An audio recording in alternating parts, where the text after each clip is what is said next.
if you sit down and then you want feedback of the free education policy and you ask those sitting in their offices with their ties on, they will give you a report on paper that is telling you that they are doing exactly what they are supposed to do. Preach on! But then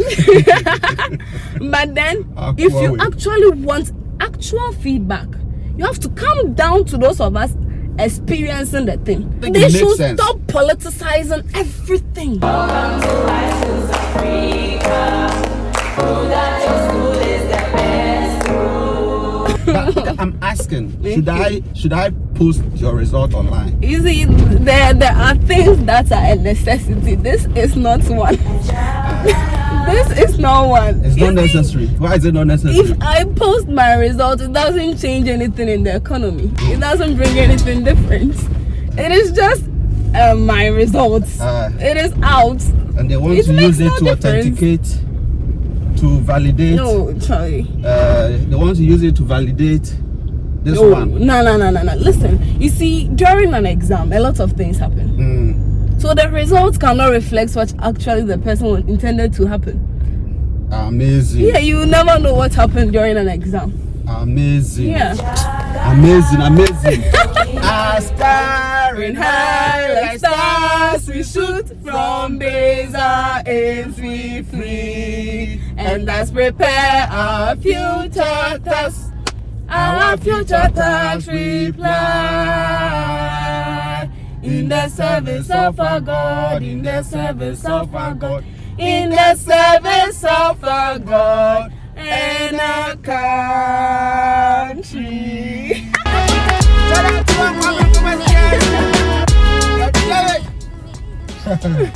I'm with your girl. What's your name? You forgot to my Say the name. Richlove Oduro. Padua, Ebenezer Senior High School.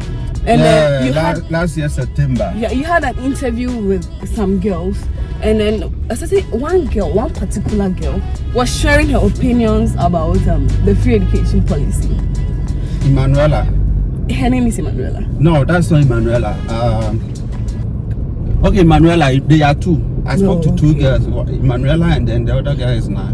Yeah, Emanuela. Oh, okay. You see, for me, my opinion is, you see, when you talk about free education, what comes into the mind of our parents is that tuition fee is free, food is free, clothing free, accommodation free, books free.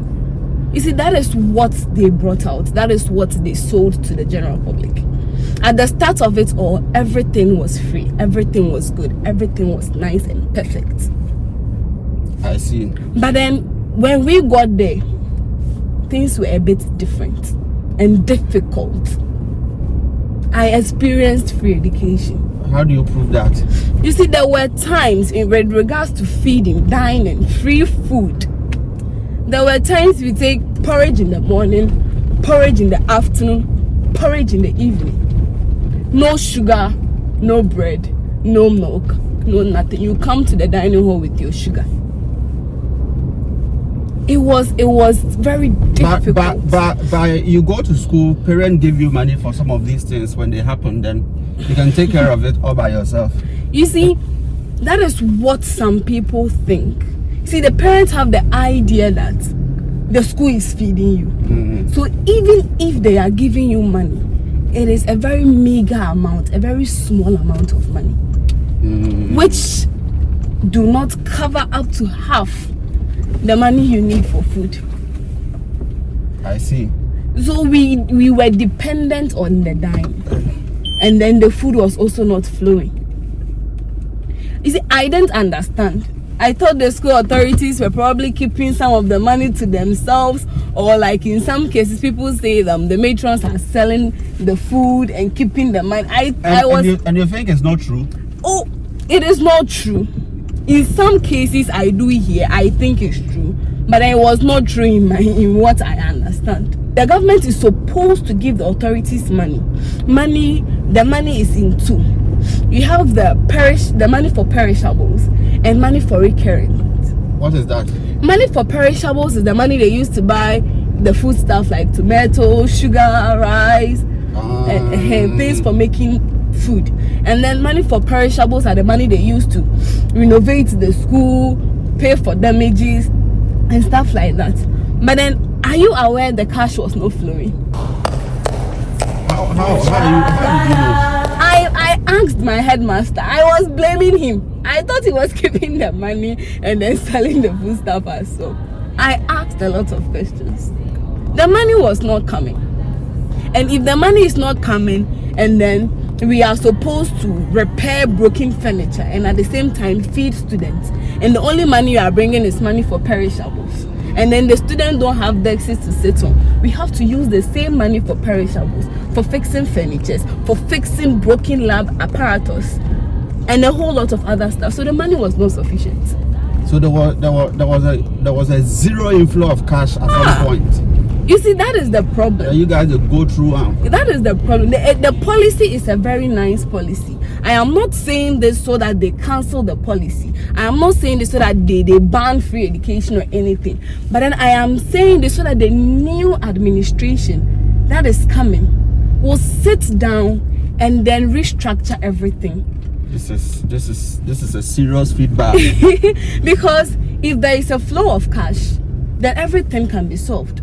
I remember you had an interview with Tricia back in school, and then she was saying that if every student is to pay 100 cedis and then there are like 1,000 students, just multiply it, you get something like 100,000. 100,000 is 1 billion. Thank you. 1 billion. You just imagine, let's say per head, for a school of, let's say, a population of 4,000 students, let's say every student is paying 100 cedis per head. Do the math. We'd be 100 cedis were 400,000. 400,000. 4 billion. 4 billion. So you can just imagine, if we were to be having the money, if people were to be paying, if parents were to be paying, if we mobilize the money, we would have been able to fix it. Plus, our labs wouldn't be as they are now. A lot of things over there are sports. I'm a science student personally, and when we go to the laboratories, we lack a lot of things. If we were to be having the money with us, you'd realize that all these things, we'd be able to provide them. We'd be able to provide them. Have you been to my office? No. After here, we'll go there. That 1 billion can solicit for the money for perishables and recurring. You see, if the new administration comes and then they want feedback on the free education, they shouldn't go and ask those with the ties. If you go straight, they shouldn't sit. We are lost. I should have. We go. Okay. If you sit down and then you want feedback of the free education policy and you ask those sitting in their offices with their ties on, they will give you a report on paper that is telling you that they are doing exactly what they are supposed to do. Preach on! But then, if you actually want actual feedback, you have to come down to those of us experiencing the thing. Come down to those of us in the school. I have experienced it, so I know what I am saying. This looks like the heartbeat of every head master and headmistress in this country. So if the money is not flowing, it will not work out. So now there has to be a little inflow of cash into the school. It's not little, oh my guy. It's not little. 1 billion is a lot. Money must come. Money must come. Money must come. So now it's more like this. If the government cannot pay the full fee, the full fee for the free education, then there has to be a little commitment. Yes, that is where the parents are supposed to pay something. And that's not politics. I mean, I think they it makes should sense. Stop politicizing everything. Politics. They shouldn't politicize. They are telling us that education is our future, but then they are playing with education.